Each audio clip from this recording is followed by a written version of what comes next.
Itamaraty e agronegócio se alinham contra militares ideológicos durante guerra. Informação foi passada por fontes ligadas ao governo do presidente Jair Bolsonaro PL.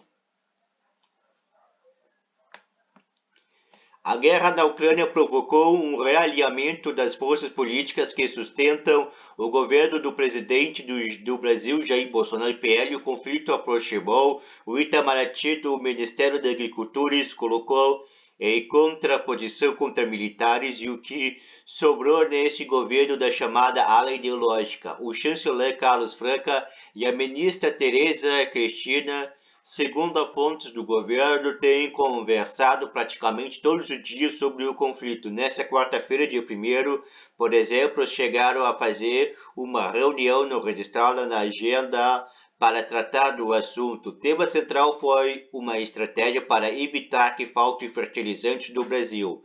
A União tem respaldado em praticamente todo o setor do agronegócio, que tem pedido ao governo e à diplomacia brasileira equilíbrio nas posições, com receio de um impacto grande na economia brasileira que tem a agricultura quando eixo essencial. O Itamaraty tem respondido à altura. Em todas as conversas tem deixado claro está claramente sensível às demandas do agro, especialmente quando há possível dificuldade. Opa, só um pouquinho.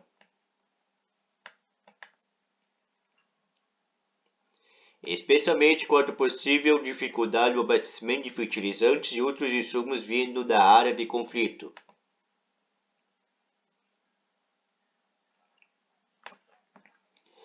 Uma das interfaces dos dois ministérios é o embaixador Alexandre Grislelli, diretor do Departamento do Agronegócio do Itamaraty. O órgão foi criado pelo governo Bolsonaro em substituição ao antigo Departamento de Produtos de Base, justamente para atender às demandas internacionais do agronegócio. O movimento tem respaldo de ruralistas do Congresso, que tem evitado também posições mais duras contra a Rússia. Em nota divulgada nesta quarta-feira pela presidente da Comissão de Relações Exteriores, a senadora Cátia Abreu, ex-presidente da Confederação Nacional de Agricultores, defendeu esforços diplomáticos pelo fim do conflito, mas lembrou que, no caso do Brasil, os efeitos da guerra deverão incidir no câmbio dos combustíveis, dos alimentos, em toda a cadeia do agronegócio. O presidente da Frente Parlamentar da Agropecuária, Sérgio Souza, segue a mesma linha. A guerra pode trazer problemas econômicos graves. Quando se faz um embargo em um país, não pode comprar, e se não pode comprar, quais as consequências? A Bielorrússia sofreu um embargo e isso tem consequências para nós. O Irã sofreu um embargo e é um grande mercado nosso. Se acontecer com a Rússia, o que vai acontecer, sendo que grande parte dos fertilizantes vem de lá, acaba gerando escassez, encarecendo o insumo e o produto final para o consumidor, disse na ONU o embaixador do Brasil, Ronaldo Costa Filho, se posicionou contra as sanções à Rússia. Tanto a Comissão de Relações Exteriores do Senado quanto a Frente Parlamentar da Agricultura foram determinantes no movimento que levou à substituição do ex-chanceler Ernesto Araújo por Carlos França.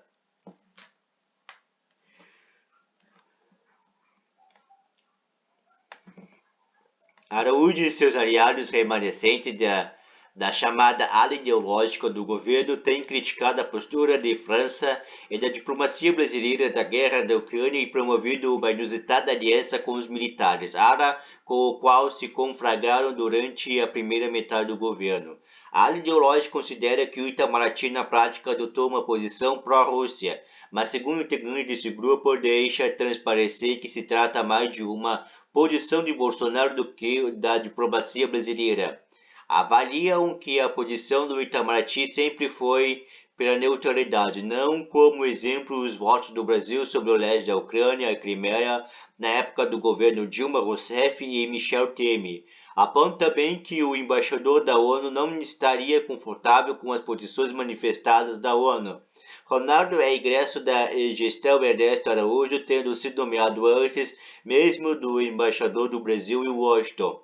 Néstor Foster, muito próximo a Araújo, e que também, segundo fontes do governo, estariam também incomodados com a linha adotada.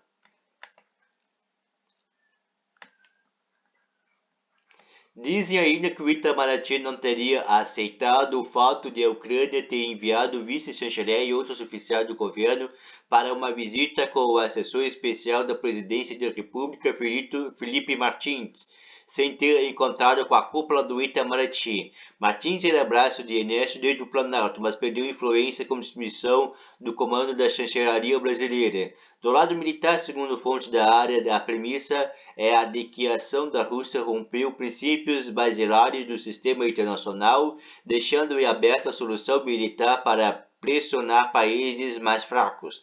A principal preocupação é com a Amazônia. Há uma leitura de que a Rússia conquistar a Ucrânia estão aberto as portas para que a China anexe Taiwan e que a Amazônia, áreas consideradas pelas Forças Armadas como essencial para a defesa sobrenacional, fique vulnerável.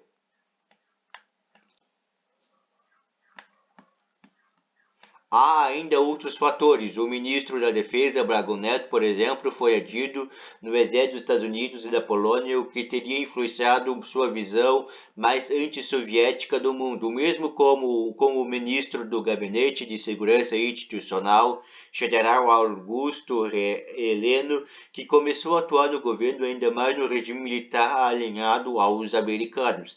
Também há nas Forças Armadas o incômodo com uma transação feita pelo governo Lula com os russos, a compra de 12 helicópteros de ataque Mi-35M, uma alta fonte militar disse à CNN que as aeronaves apresentam grande dificuldade de manutenção, tanto que as Forças Aéreas Brasileiras irão desativá-lo. Os Estados Unidos ainda são o principal país com que as forças têm o intercâmbio.